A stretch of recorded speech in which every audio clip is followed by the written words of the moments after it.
Hello there. How's everyone doing? Just want to say hello. I hope you're having a good day. We are continuing along Octopath. As you can see, I've gone around and changed my party again. We now have Therian, which is permanent, Cyrus, Tressa, and Primrose. We are going to go ahead and do, I believe, Primrose's chapter 3 today. We start along its path. Well, because I gotta get it doing sometime, huh? Don't I? Do. Now we're there. That's right, I had some business here. That's right, we do. Primrose is our business. In the words of the dying crow, you have come to Noble Court, where you've hoped to find the truth that has eluded you for so long. Continue the tale? Yes, we shall.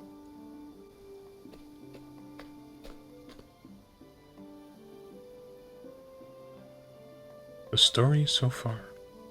In the town of Still Snow, Primrose got her first taste of revenge. There she struck down the left wing of the crow, driving the dagger engraved with her family's words into his breast.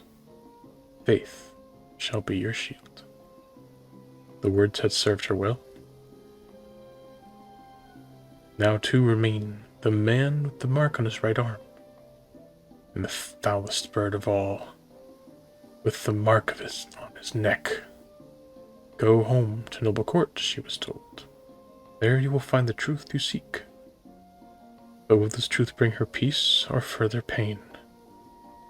And so after too many years, Primrose comes home. The noble lady has returned. My. Oh my, how long has it been? When I left, I would have never returned to this place.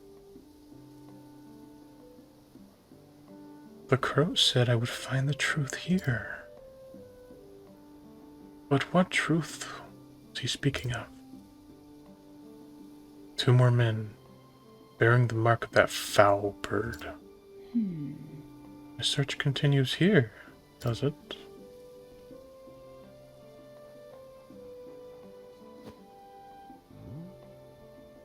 Look, that young lady's not... Is that not Lady Primrose? How come I mean, it's been a long time. No. Just but a wee lass. You're seeing things, friend. Elsa Hazelheart is nothing but a memory now. Right, of course. Don't need to dig up old ghosts. There's plenty enough going on the present. Just look. Indeed, no reason to dig up old ghosts. What's happening over there? I truly wish to know.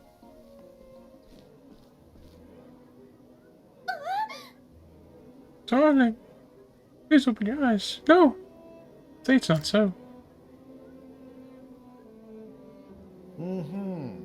Crying shame that, and his new business was just taking off. Just so. Rumor has it he voiced his displeasure with the lordship a bit too loudly, if you catch my meaning. That's why I keep my mouth shut. At least I end up dead on the street just like that poor sod. What? A murder? In Noble Court, of all places. But... When I was young, father and the city watch saw that hardly a crime was committed here. What has become of this place since I left?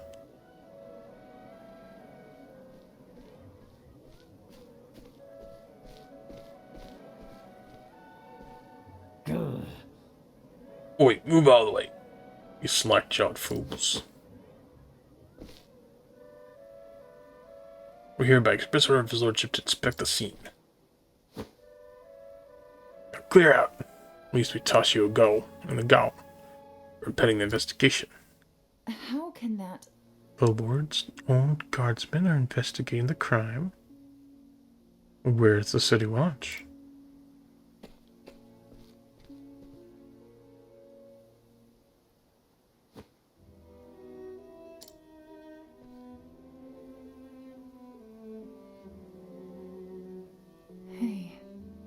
know that man. He was one of my father's trusted friends.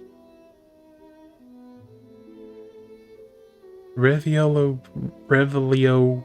Forsyth, Lieutenant Commander of the City Watch. At least he used to be. So he was spared the wrath of the crows, at least.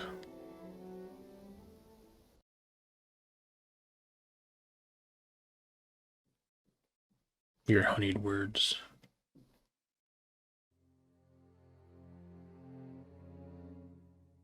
Raven from Stillso, sir. I fear tidings are ill.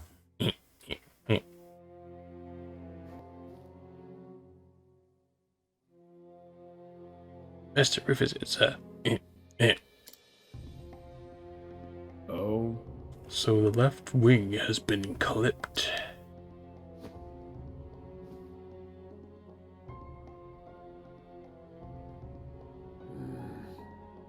"'Twas that Azard girl that did the deed, you say? So she still lives after all." Sounds all of a sudden came louder. What the hell?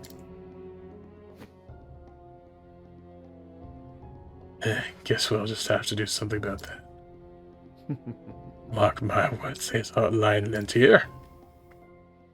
Hazelheart.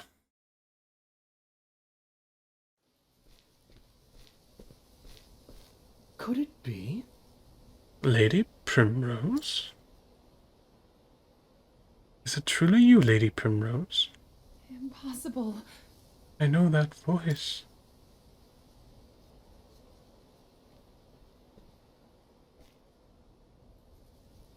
From a lifetime ago.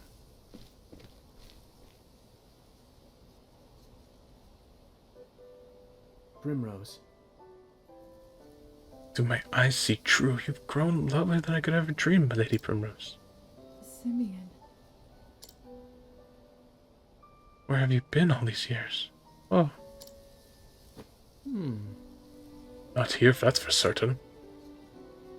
You know, I always wanted to run as fast as as far as I could from this stuffy old town.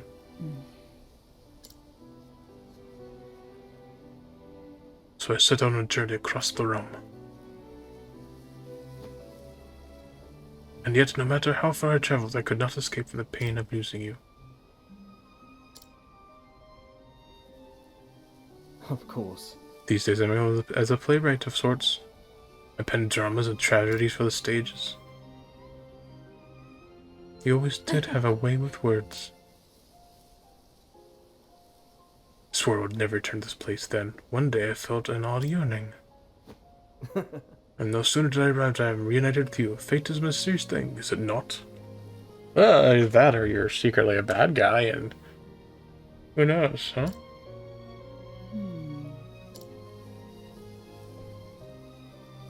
Primrose. But enough about me. Where have you been all these years, my love? What do I even tell him? There's not a thing I can say without sullying his memories of me forever. The truth! My apologies, that was too far to me. You wouldn't need to say a thing. Besides, I can imagine I'll do well without hearing a word. Life has not been kind to you, and though you have grown all the more beautiful through the hardships, you have no doubt suffered.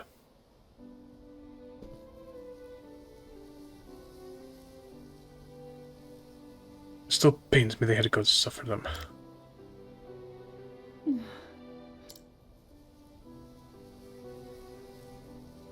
Simeon's gentle words stirred something in Primrose, a feeling she had not felt in many years. For the first time in what seemed like forever, she felt somewhere deep in her heart a measure of peace.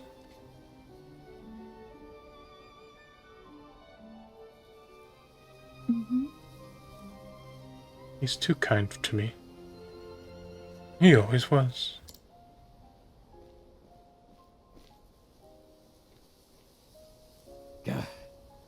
Wait, what are you two doing loitering about? Looks like a spot of trouble. Just as soon avoid. Come, my lady, let's find somewhere we can chat in private.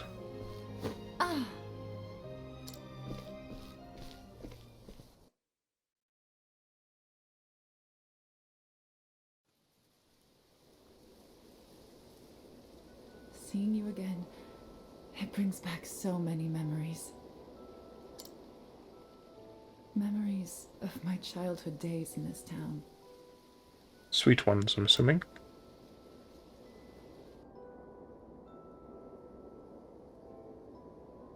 I could never understand why my father was so strict with me. I was always running off to the gardens for a good cry. And that was where I would find you.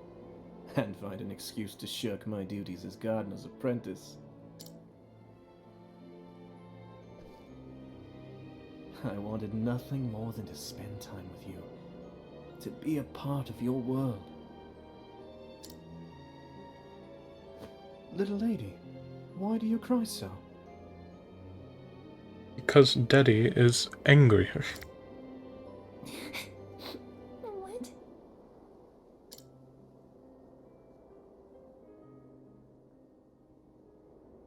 We couldn't help but be drawn to one another, like the bees drawn to the nectar of the fragrant blooms. Seems to be quite an age difference, though. Not that it really matters. I mean, 'tis a story, after all. You were always penning poems for me. Your words, your songs, gave me comfort and solace. In the darkest days after I lost father, you would sing them for me over and over. Seems like a good person so far. However, this is not a very good To tell the story truth, in general. Primrose, I left this town to search for you.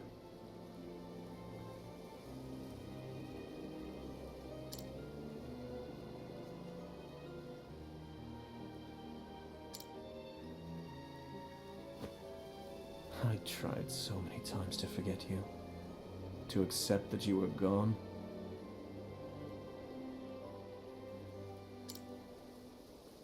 Yet time and again, I found myself reciting the poems I had written you.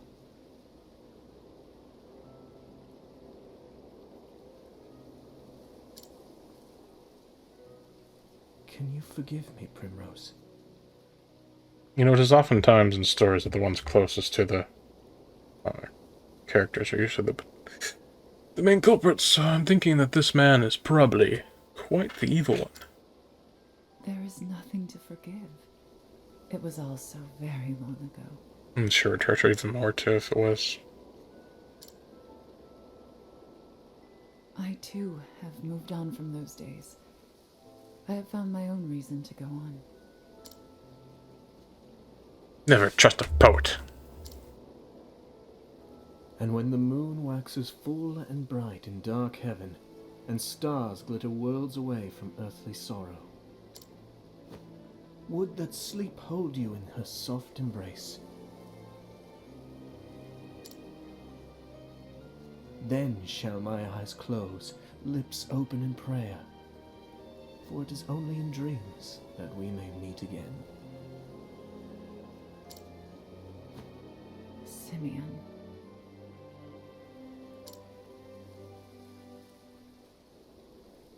And then there was silence. In that moment, there was nothing that words could convey.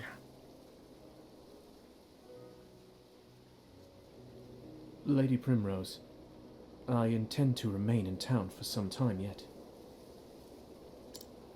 I still have not forgiven myself, knowing that I could not do more for you. It tortures me to this day.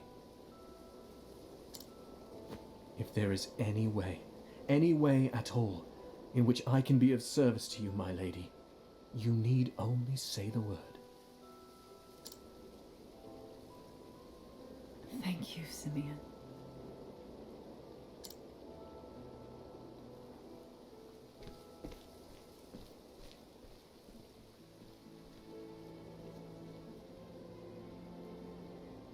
Enough distractions. I must find the men marked by the crow. But where to begin? To begin, should search where it initially ended. Probably her house. That's where I would go. Look for any type of old marks. Ooh, let's listen to the translator, huh? Better? So... Who's this Simeon guy? Well, was he someone really special to you? Was I revealed a special kinship to someone? Special kinship, you mean like aside from my family?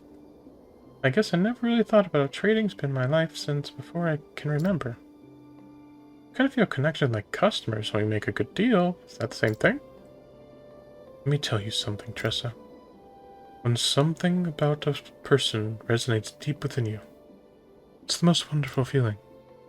Your heart is freed, your mind is opened, and you realize there is more to the world than you ever knew. But I wouldn't expect you to understand after all. You're still a little girl. She's saying she's in love with him pretty much. Hey, who are you calling little? I am silly. Oh, more banter. That's amazing. A moment of your time. May I be so bold as to pry? Huh? That man is very poor to you, is he not? Why do you say that? 'Tis a conjecture based on how you both look at each other. You're not chosen to live your life the way you do. I wonder if you can stop right there, Professor. No, I live my life, my affair, not yours. Yes, quite. I do apologize. I'd best be careful sharply he looks. Well, it's only when other people have affection for him that he's dense as a brick. He seems to be very observant about everyone else and everything else. Go figure. I know that's actually, I think, a pretty common jump too, is like you get the main character who actually can notice as, hey, this person obviously loves you, why can't you see it? When he himself can't notice anyone else caring for him. Anyways, that will wrap up today's episode. Thank you all for watching. I'd be most appreciative if you shared, comment, and subscribed. If you don't, well, that is on you. But I still thank you for taking a look at the very least. Have a good day.